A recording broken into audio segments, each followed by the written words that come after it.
Hey everyone, welcome back to our channel How to Tutorials. In this quick guide, I will show you how to easily log into your Facebook account, whether through your app or mobile browser. So yes, without any further ado, let's get started. So first, open your application or go to any browser on your phone. In the address bar, type www.facebook.com.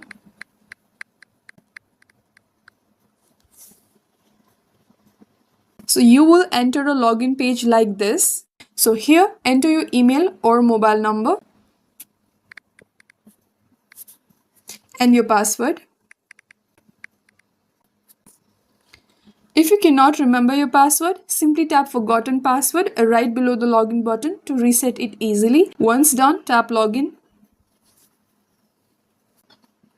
You'll be given with options to either save your login info or not. Since this is my very own device, I will tap Save.